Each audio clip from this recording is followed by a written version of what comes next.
waftigan balaaran ee hogaaminaya gudoomiyaha gobolka Murudijeex Jaamac Xaaji Axmed isla markaana qayb ka ahay duqa caasimada Hargeysa Cabdiraxmaan Maxamuud Caydiid Soltelko maariyaha guud ee wakaalada biyaha Hargeysa Maxamed Cali Daarood qayb ka mid ah guddiga dhanka wacyigelinta u qaabisa mashruuca biyagelinta magaalada gudaheeda madax iyo mas'uuliyiin ka socda shirkadda Luquick Fiber ee xiligan gacanta ku haysa dhigida beebabka iyo barkadaha ku lamaan ee magaalada Hargeysa gudaheeda iyo sidoo kale madax ka socotay shirkadda dhanka ilaalinta tayada qaabisan SS ee mashruuca biyagelinta caasimada ayaa xilura Osaka ka baxay magaalada Hargeysa iyagoo ku waabiristay halkan waa marsada weyn ee caalamiga ee dekada Berbera ee gobolka Saaxil waxaana waftigu markii halka gaadhin si diiran ugu soo dhaweeyay uguna qaabilay maariyaha guud ee dekadaha Soomaaliland Saciid Xasan Cabdilaahi iyo mas'uuliyiin kale oo ka tirsan maamulka heer gobol iyo heer degmo ee gobolka Saaxil waxaana waftigu kormeer indheedheena ku soo mareen qaybtii koobaad ee beebabka biyagelinta magaalada gudaheeda oo xiligan soo gaadhay marsada magaalada Berbera iyagoo warbaahinta u soo bandhigay qaybaha kala duwan ee isla qalabkaasi ka kooban yahay ugu horeyn waxa halka ka hadlay Saciid Xasan Cabdilaahi maariyaha guud ee dekadaha Soomaaliland isagoo soo dhaweeyay waftiga sharaf weyn ah in waftiga ka yimi gobolka Murudijeex gudoomiyaha gobolka maayarka maarayaha wakaalada biyaha iyo madaxda kale la socotaba aad iyo aad baan ugu soo dhaweynayaa inay runtii maanta nagu soo boqdaan marsada weyn ee dekada Berbera oo ay uga soo degeen qalab aad u fara badan oo ah hordhaci biyagelinta magaalada Hargeysa imika halkan waxaa ku aragtaan 10 container oo horeeyay oo ah 18 kilomitir biyagelina containeradii faraha badnaana ay soo socdaan waxaan jecelahay inaan la qaybsado farxadda dadweynaha ku nool magaalada Hargeysa in ay hordhaci iyo agabkii ay hormood ka ahaayeen madaxdii magaaladu iyo gobolkuba inaan la qaybsano maanta mar labaad iyo mar saddexaadba waxaan aad ugu soo dhaweynayaa waftigan qiimaha badan leh ee nagu soo booqday dekada dhankiisa waxay suguna faahfaahin hor ka bixiyay mashruuca biyagelinta magaalada Hargeysa Maxamed Cali Daarood maariyaha guud ee wakaalada biyaha Hargeysa nidaamka biyagelinta magaalada Hargeysa gudaheedu inuu noqdo nidaam casri ah wada cusub iyadoo sideen hore dhowr jeer ula waraagnay dadweynaha la dhigi doono 162 kilomitir oo dhuumaha biyaha qaada magaalada gudaheeda kaydad cusub la sameyn doono oo laga kala sameyn doono degmooyinka Axmed Dagax Maxamuud Haybe Gacan Libaax iyo xaafadaha Koodbuur 26 June la dhis doono kaalmaha biyaha laga waraabiyo dadka danyarta ah ee loo yaqaan kiyostooyinka biyaha ama kaalmaha biyaha oo ilaa 500 iyo 3 kaalmood ah mashruucana runtii marxaladii hore ku jiray ahaa procurementka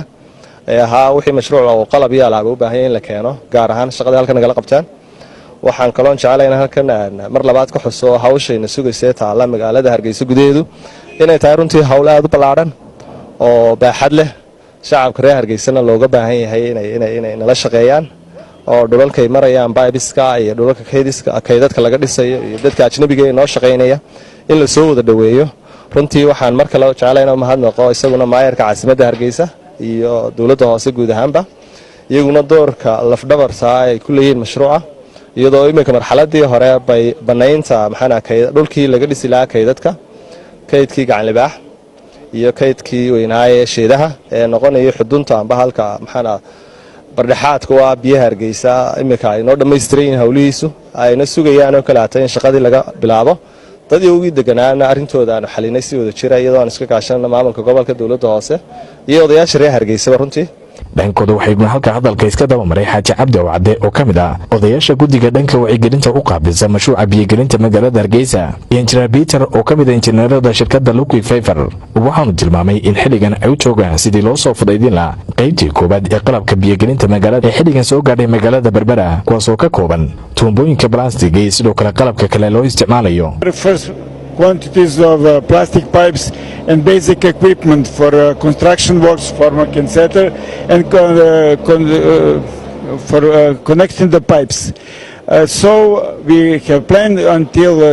the end of July to start with the excavation. We are waiting only for marker tapes.